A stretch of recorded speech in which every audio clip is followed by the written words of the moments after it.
ना वार्निंग, ना काउंटडाउन, सीधा प्रहार।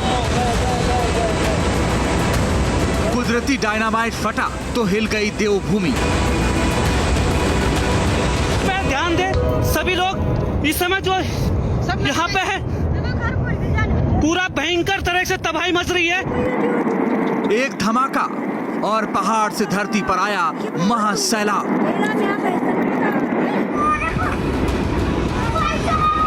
बेअथाह विकास, बेहिसाब तबाही, ना गांव बचे, ना आफत के गवाह। ये देखो ना, 10 मंजिला बिल्डिंग से भयंकर के पत्थर लेकर जा रहे हैं। ये देखो ना, डैम टूटा, घर बहे, पुल उखड़े, कुछ नहीं बचाएगा भाई।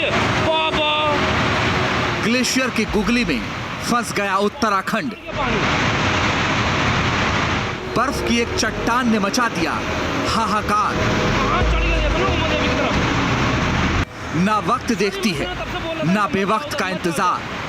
तबाही जब आती है तो ऐसे ही कहर बरपाती है।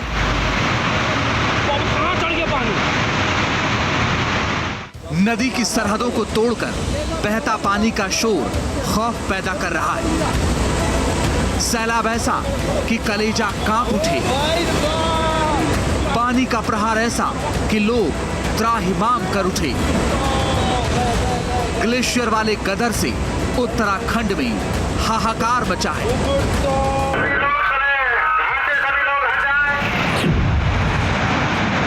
ये देखिए, ये नदी जो है धौली गंगा ने यहाँ पे बहुत भयंकर तबाही मचानी शुरू कर दी है।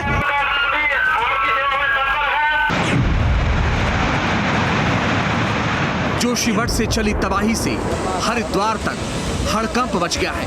तबाही कितनी भयावह है, इसी बात से अंदाजा लगाया जा सकता है कि अब तक ना तो कैजुअलिटी कंफर्म हो पाई और ना ही नुकसान का आकलन हो पाया।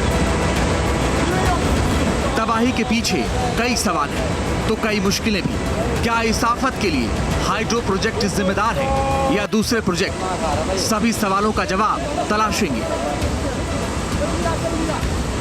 साथ ही उत्तराखंड में आई तबाही की हर तस्वीर दिखाएंगे, बताएंगे कब और कैसे कुदरत का एक कहर देवभूमि पर टूटा, बताएंगे। साथ ही बताएंगे कैसे हमने पल पल का अपडेट अब तक दर्शकों को दिया।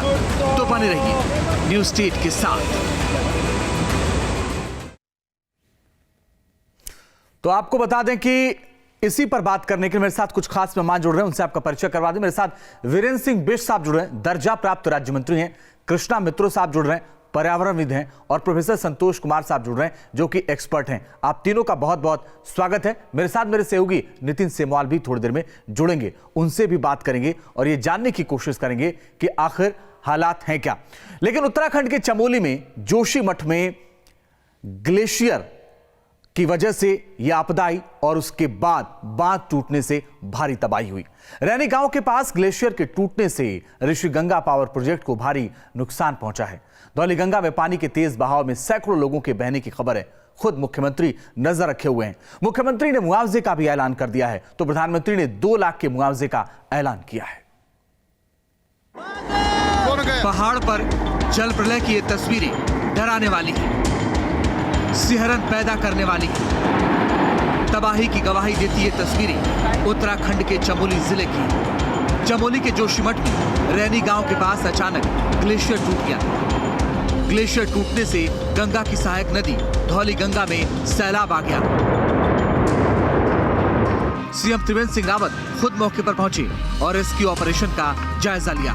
हम सब ने वहां का पहले हमने उसका एरियल सर्वे किया और उसके बाद रोड से हम रेणी गांव तक, जहां तक जाया जा सकता है, वहां तक हमने स्वयं साइट पर जाकर उसका जायजा लिया है। एसडीआरएफ की एक 60 लोगों की टीम विद इक्विपमेंट्स वहां पर पहुंच गई है। ग्लेशियर टूटने से अचानक हजारों क्यूबिक पानी नदी में आ गया। ग्लेशियर टूटने और पानी के तेज बहाव से ऋषि गंगा पावर प्रोजेक्ट को भारी नुकसान पहुंचा है। जोशीमठ के पास तपोवन में एनटीपीसी के प्रोजेक्ट को भी नुकसान पहुंचा है। रेनी गांव के पास धौली गंगा नदी के तेज बहाव में कई लोग बह गए। चमोली के जिलाधिकारी खुद मौके पर हैं और राहत और बचाव का काम देख रहे हैं। लेकिन अभी सरकार का पूरा ध्यान जिन लोगों को हम जीवन दे सकते हैं, जिनका जीवन बचा सकते हैं, सरकार का पूरा ध्यान उनकी ओर है। न्यूज स्टेट की टीम सबसे पहले मौके पर पहुंची। एनडीआरएफ, स्थानीय प्रशासन, एसडीआरएफ की टीमें जोशीमठ पहुंच चुकी है। राहत और बचाव के काम में जुट गई हैं। नदी किनारे बसे लोगों को सुरक्षित जगहों पर पहुंचाया जा रहा है और मलबे में फंसे लोगों को निकाला जा रहा है। उत्तराखंड सरकार ने हेल्पलाइन नंबर भी जारी किए हैं। 1070 और 9557444486 नंबर पर फोन कर मदद ली जा सकती है।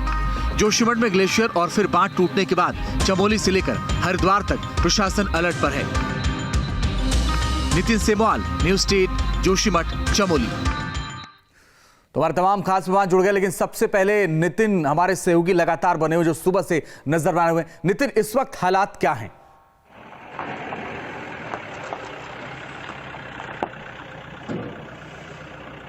जी, अगर हालात की बात करें तो रेस्क्यू और बचाव कार्य जारी है, लेकिन समस्या अभी ये आई है कि जो धौली नदी का जो जलस्तर है वो एक बार फिर से बढ़ चुका है। तो कहीं ना कहीं जो धौली गंगा का जो जलस्तर बढ़ा है उसने आपदा के बाद जो राहत बचाव कार्य है उसको करने में काफ़ी दिक्कतों का सामना करना पड़ रहा है। हालांकि आईटीबीपी और आर्मी की टीम इस समय मौके पर मौजूद है। आईटीबीपी के अधिकारियों से हमारी बात हुई है तो उनका कहना है कि 12 लोगों को हमने सुरक्षित निकाल दिया है, जिनका आईटीबीपी के अस्पताल में इलाज चल रहा है। लेकिन अभी तक ये कंफर्म नहीं हो पाया है कि कितने लोग सुरंग के अंदर फंसे हुए हैं। वहां पे जाने के लिए अभी केवल सेना की जेसीबी मशीनें लगाई गई हैं। सुरंग के अंदर केवल आईटीबीपी के जवान और अधिकारी गए हैं। लेकिन अभी जो राहत और बचाव कार्य है वो रात भर तक चलेगा और ये जो त्रासदी आई है कहीं ना कहीं इसने काफी नुकसान तपोवन क्षेत्र में पहुंचाया है। जी चलिए नितिन, बने रहिए, हम लौट रहे हैं आपके पास और आगे भी बात करेंगे। अनामिका भी हमारे सहयोगी लगातार बनी हुई हैं। अनामिका, जो अलर्ट जारी किया गया था उसको लेकर के क्या जानकारी है और अब तक क्या हालात हैं? शाम क्योंकि 8 बजे के बाद का वक्त बताया गया था कि पानी पहुंच सकता है।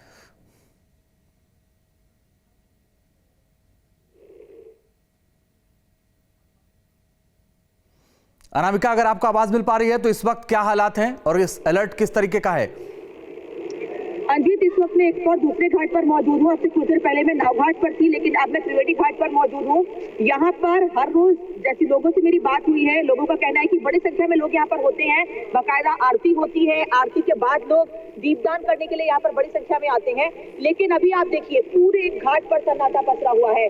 भले ही लोग जो है यहाँ पर हो, थोड़ी दूर मौजूद हो, लेकिन किसी को भी घाट के पास नहीं आने दिया जा रहा है। लोग बहुत रिक्वेस्ट कर रहे हैं कि प्लीज हमें घाट के पास आने दीजिए, कम से कम आचमन करने दीजिए मां गंगा का। लेकिन 8 बजे से ऊपर का वक्त हो चुका है। ऋषिकेश में फिलहाल अधिकारी लगातार ये कह रहे हैं बात कि खतरा टल चुका है, लेकिन अधिकारी जो प्रशासन यहाँ पर मौजूद है वो ये कह रहे हैं कि हम किसी भी तरह की कोई लापरवाही अपनी ओर से नहीं बरतना चाहते हैं। और अभी भी जोशीमठ, चमोली, उसके आसपास के इलाकों में पूरी तरह से अलर्ट जारी है। बड़ी संख्या में आईटीबीपी के जवान तो तैनात है ही, एसडीआरएफ के जवान तैनात है और भी फोर्स वहां पहुंच रही है, वहां भेजी जा रही है, जिससे कि अगर कोई पैनिक सिचुएशन या कोई खराब सिचुएशन रात में या तो उससे निपटा जा सकेगा। अनामिका, हम लौट रहे हैं आपके पास, आगे बात करेंगे। लेकिन कृष्णा मित्रो जी हमारे साथ हैं, पर्यावरणविद हैं। कृष्णा मित्रो साहब, मैं एक बात आपसे समझना चाहता हूं, ये जो कुछ भी हो रहा है इसका जिम्मेदार कौन है? प्रकृति। ये नेचुरल डिजास्टर्स हैं, इनके लिए आप किसी एक पर्टिकुलर इंसान को या ऑर्गेनाइजेशन को जिम्मेदार नहीं ठहरा सकते। मेरी जहाँ तक समझ है, अगर हम ये समझें कि डेवलपमेंट जो हो रही है वहाँ पे जो बांध बन रहे हैं या कोई पावर प्रोजेक्ट बन रहे हैं उसकी वजह से हुआ है, बहुत कम पॉसिबिलिटी है। हुआ ये है कि जो फ्रेश स्नो गिरी है पहाड़ों के ऊपर, जो ताज़ा बर्फ़ गिरी है फ़िलहाल कुछ दिनों में, उसके बाद एकदम धूप निकली है, गर्मी हुई है और उससे जो ताज़ा बर्फ़ गिरी थी पहाड़ों के ऊपर, ऊपरी पहाड़ों के ऊपर, वो अच्छी तरह से जम नहीं पाई और उसने पहाड़ छोड़ दिया। इसके लिए ये ग्लेशियर ढलक गया नीचे। और अगर हम कहें कि वो ग्लेशियर शुरू होने का जिम्मा किसी ऑर्गेनाइजेशन को या किसी को दिया जाए, मेरे हिसाब से तो वो गलत है, ये नहीं कर सकते। हाँ, डेवलपमेंट जो है वो नीचे आती है, जहाँ जैसे जैसे वैली से नीचे निकलते हैं वहाँ पे जो डेवलपमेंट हो उससे नुकसान बढ़ सकता है। वो क्यों? बेसिकली सॉइल इरोजन की वजह से। हम प्रकृति के साथ जो जंगलात काटते हैं, जो उनका नुकसान करते हैं, जो एनवायरनमेंट का हम नुकसान करते हैं, या जो अनऑथराइज कंस्ट्रक्शन करते हैं, या जो अनप्लान डेवलपमेंट करते हैं, उससे नुकसान होता है। ये जो ग्लेशियर गिरना या एवलांच गिरना, ये नेचुरल फिनोमिना है, सिर्फ यहीं पे नहीं, दुनिया भर में ये ऐसे ऐसे होते हैं, इसीलिए तो इनका नाम दिया गया है। ये दीज आर नेचुरल फिनोमिनाज। इसके लिए मेरे हिसाब से, और एक्सपर्ट्स क्या कहेंगे मुझे मालूम नहीं, लेकिन मेरे हिसाब से आप इस घटना को सिर्फ नेचुरल डिजास्टर ही कह सकते हैं। This is not a man made disaster. Okay, मैं आता हूं सर, आपसे आगे भी बातचीत करेंगे। वीरेंद्र सिंह बिष्ट भी हमारे साथ लगातार बने हुए हैं, दर्जा प्राप्त मंत्री हैं उत्तराखंड सरकार में। वीरेंद्र जी, देखिए, जो एक्सपर्ट्स हैं वो ये कह रहे हैं कि देखिए, किसी एक व्यक्ति को, किसी एक ऑर्गेनाइजेशन को तो जिम्मेदार नहीं ठहरा जा सकता, और कोई विकास के विरोध भी नहीं है। लेकिन ये तो सही है ना कि हमने प्राकृतिक रूप से छेड़छाड़ तो की ही है, वो विकास के लिए किया हो या स्वार्थ के लिए किया हो, लेकिन किया तो है।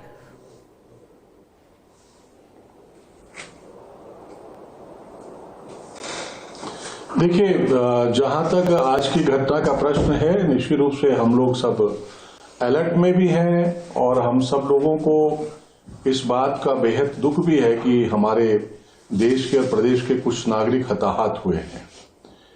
और मुख्यमंत्री जी तत्काल वहां पर पहुंचे और उन्होंने सड़क मार्ग से रेडी गांव तक जाकर जायजा लिया, और तब तक हमारी जो आपदा प्रबंधन स्टेट की टीम है, एनडीआरएफ है, दूसरी टीमें हैं, वो वहां पहुंच गई थी और एक्शन प्रारंभ हो गया। फौज भी वहां आ गई है, आईटीबीपी के जवान भी लाग तक लगे हुए हैं।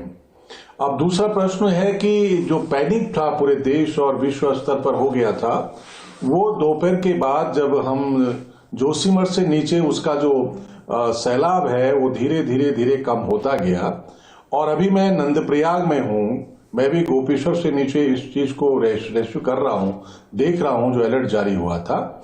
अभी शाम को 5-6 बजे बिल्कुल जो उसका करंट था वो बिल्कुल कम हो गया है। पानी का जो बहाव था अब पूर्व की भांति उसी रफ्तार से चल रहा है, उसमें ज्यादा करंट नहीं है।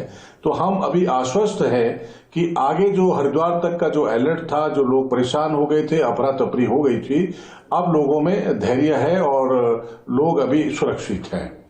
ये जो बात आपने कही है निश्चित रूप से कि जिस तरीके से कंक्रीट के जंगल खड़े हो रहे हैं और जब डेवलपमेंट होता है तो आप समझते ही हैं कि कुछ ना कुछ प्रकृति पर उसका असर दिखाई देता है। लेकिन जब भी आपदाएं आती हैं तो ये अकस्मात आने वाली घटनाएं होती हैं, अचानक आती है जी। अब यह है कि कोई घटना हो गई है, उसके बाद आपकी प्रदेश सरकार कितनी अलर्ट है, कितना उसका प्रबंधन कर रही है, कितने लोगों को जो है उस रेस्क्यू से निकालने का काम कर रहे हैं। अभी तक हमने 15 लोगों को जो सुरंगों में फंस गए थे, एक सुरंग में 15 लोग फंसे थे, एक में 35 लोग थे, उनको हमने रेस्क्यू प्रारंभ कर दिया। अभी अभी हमारे पास जो फीडबैक आया है 15 से 16 लोग रेस्क्यू हो गए हैं, वो सब लोग सुरक्षित हैं। 125 लोगों का अभी मिसिंग का ऑथराइज रिपोर्ट आया है, जिसमें कुछ स्थानीय लोग भी हैं जो अपनी बकरियों के साथ में थे, अपने मवेशियों के साथ में थे। हमने अभी तक के साथ बीच में रोक रहा हूं, क्या 125 लोगों के, एक बार फिर से कंफर्म करना चाहता हूं आपसे, क्योंकि सरकार में बैठे एक जिम्मेदार व्यक्ति हैं, क्या 125 लोगों के मिसिंग की रिपोर्ट आई है इस वक्त? जी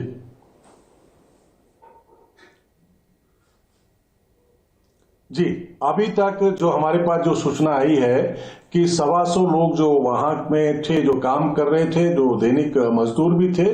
एक तो आज संडे भी था, जिस वजह से वहां दबाव भी कम था लोगों का। लेकिन अभी 125 लोगों को का जो फोन नंबर है या लोगों को जो ढूंढ रहे हैं, उन्होंने अपने घर पे कांटेक्ट नहीं किया है, तो ऐसे लोगों को हम ढूंढ रहे हैं। सरकार प्रयास कर रही है, आईटीबीपी से लेकर फौज और हमारा जो आपदा प्रबंधन है प्रदेश का और एनडीएफटी, सब उस काम में लगे हुए हैं। और हमने जैसे अभी मैंने आपको बताया कि अभी हमने 15-16 लोग सुरंगों से जो दबे मतलब बचे हुए लोग थे जो सुरंग के अंदर थे, एक में जैसे मैंने 15 बताया आपको, एक में 35 बताया, जी जी 2 टनल के अंदर लोग हैं, तो उनको भी अभी हमने निकाला है। सब जीवित हैं भगवान की कृपा से, भगवान बद्री केदार की कृपा है कि ये जो घटना हुई है बहुत बड़ी घटना थी, लेकिन उसने धीरे धीरे जैसे जोशी मैं आता हूं आपके पास। प्रोफेसर संतोष कुमार साहब भी मेरे साथ हैं, एक्सपर्ट हैं वो तमाम मामलों के।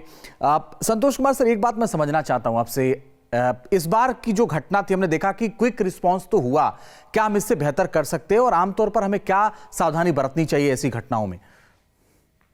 पहले तो मैं आपको बताऊं, मैं प्रोफेसर संतोष कुमार हूं, मेरा नाम ब्रिगेडियर बीके खन्ना है और मैं नेशनल डिजास्टर मैनेजमेंट अथॉरिटी के अंदर मैं माफी चाहता हूं सर खन्ना सर, मैं माफी चाहता हूं। ओके, इनफैक्ट अभी आपने जो पूछा है जो सवाल, इसको बचाया जा सकता था, यस बचाया जा सकता था, पर उसके लिए सिर्फ यही है कि जब भी डेवलपमेंट होनी चाहिए, इसमें कोई शक नहीं है, पर डेवलपमेंट के साथ ही साथ में है एनवायरनमेंट इम्पैक्ट असेसमेंट और साथ ही साथ में डिजास्टर इम्पैक्ट असेसमेंट क्या लिया गया है या नहीं। मेरा ख्याल तो लिया गया होगा, पर कहीं ना कहीं इम्प्लीमेंटेशन के अंदर कहीं ना कहीं कमी शमी रह जाती है, तो उसकी वजह से जो है तो हो सकता है कि ये हो जाए। अभी कोई भी अभी जैसे कि मंत्री जी ने बहुत ठीक तरीके से कहा है कि जैसे कोई भी डेवलपमेंट होगी उसका कोई ना कोई इफेक्ट होगा डिजास्टर मैनेजमेंट, डिजास्टर के लिए तो ये डिजास्टर तो है। दूसरी बात आती है कि ये जो ग्लेशियर फटा कैसे, 3 चीजें हो सकती है इसके लिए।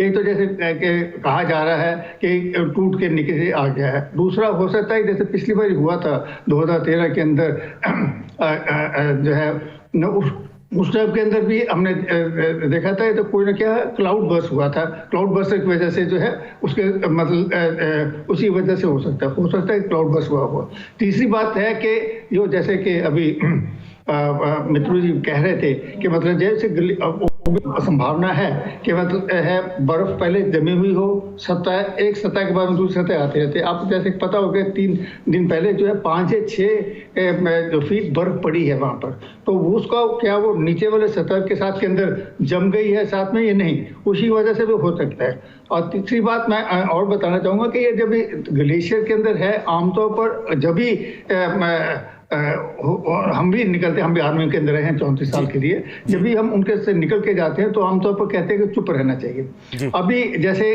कि हुआ कि पहला जो है देखा हमने मॉर्निंग टाइम के अंदर जो है एक सैलाब आया है, उसके बाद में अभी जैसे आपका रिपोर्ट आ रही है कि वो जो है अभी दूसरा भी आ रहा है, धमाका बहुत जबरदस्त हुआ है। इसका मतलब कि जो बाकी के जो ग्लेशियर है नजदीक के अंदर वो भी अनस्टेबल हुए हैं, वो अनस्टेबल ऐसा करके नीचे आएंगे। तो इसलिए मेरे हिसाब से तो ये अगले 24 से 48 घंटे हमारे लिए सतर्क लेने के लिए बहुत जरूरी है। हमें ये नहीं कहना चाहिए कि हमें एकदम से मतलब जो है बिल्कुल ये खत्म हो गया है। जी चलिए, मैं अब लौटता हूं वीके खन्ना सर आपके पास और आगे भी आपसे बात करेंगे।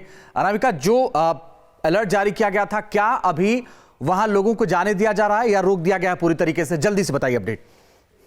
नहीं अंजीत, बिल्कुल नहीं, किसी को नहीं आने दिया जा रहा है और अभी भी पुलिस प्रशासन उसी तरह मुस्तैद है जिस तरीके से अब से 3 से 4 घंटे पहले था।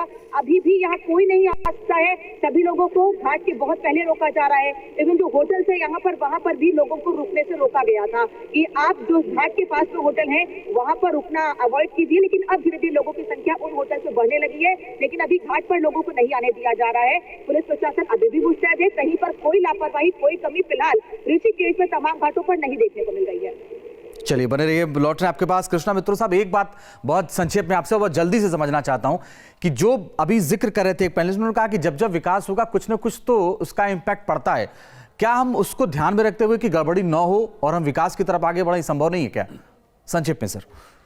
ये संभव है, विकास होगा, जरूर होगा और होना भी चाहिए, लेकिन सिर्फ इतना है जैसे कि अभी खन्ना जी ने भी बताया हमें कि एनवायरमेंटल इम्पैक्ट और डिजास्टर इम्पैक्ट ये जरूरी चीजें हैं, इनकी पहले स्टडी जरूरी है और इन स्टडीज के बगैर कोई किसी किस्म की डेवलपमेंट, प्लान डेवलपमेंट, मैं अनप्लान डेवलपमेंट की बात नहीं कर रहा हूं जी, प्लान डेवलपमेंट, जैसे हम डैम्स बनाते हैं, हम पावर हाउसेस बनाते हैं, इस तरह की हम कोई डेवलपमेंट करते हैं, उनके लिए इम्पैक्ट असेसमेंट ज़रूरी होता है। Okay sir. और उसके लिए हमारे पास एजेंसीज हैं जी, DRDO है या एनवायरमेंटल मिनिस्ट्री है जी, डिजास्टर मैनेजमेंट अथॉरिटी है जी, ये सब केपेबल हैं और अच्छी तरह से सक्षम हैं इनकी असेसमेंट्स करने के लिए। Okay sir. ये असेसमेंट वीरेंद्र सिंह बिष्ट जी, मुझे बताइए कि जो लोग घायल हैं उनका इंतजाम कैसे किया जा रहा है ताकि पूरी तरीके से उनको इलाज मिल पाए? संक्षेप में सर, क्योंकि अस्पतालों की दिक्कत होती है आमतौर पर जब ऐसी घटनाएं होती हैं, तो बोलिए सर।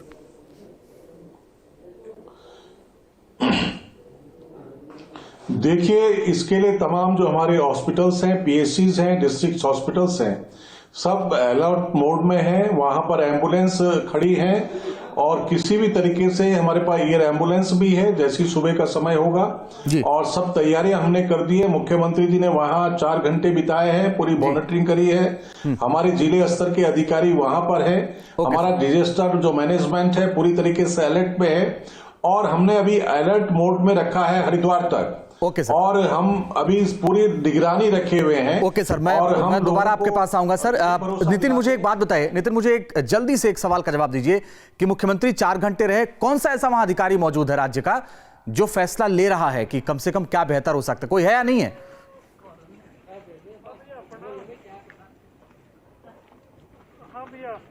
जी, अगर अधिकारी की बात करें तो हालांकि थोड़ी देर पहले जिला अधिकारी यहाँ पे मौजूद थी, लेकिन अब फिलहाल जिला अधिकारी भी यहाँ से।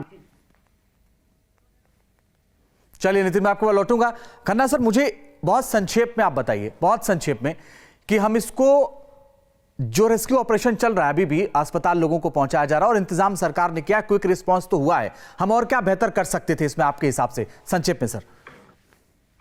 अभी जो है रिस्पांस के अंदर हमें जो है कहना चाहिए कि बहुत ज़्यादा बेहतरी हुई है 2013 से लेकर अभी तक है। चाहे वो स्टेट, चाहे वो सेंट्रल लेवल के ऊपर है या चाहे वो स्टेट लेवल के ऊपर है या डिस्ट्रिक्ट लेवल के ऊपर भी है, रिस्पांस के अंदर तो कोई कमी नहीं आई है। उसी की वजह से ये हम ये जो है 15-16 जो बच्चे हैं उनको भी जा सकते हैं। और ये जो एक चीज़ मैं बता दूँ, जो 2 टनल हैं जो दोनों साइड के अंदर बांध के अंदर रखते हैं, आमतौर पर जब बाढ़ के साथ आपको बीच में रोक रहा हूं क्योंकि वक्त खत्म हो गया। बहुत बहुत शुक्रिया आप सबका हमारे साथ जुड़ने के लिए, इस चर्चा में शामिल होने के लिए। तो लगातार न्यूज़ स्टेट की कवरेज आगे भी जारी रहेगी, बस रुकना कुछ ही पलों के लिए, आगे भी है जारी खबरों का सिलसिला।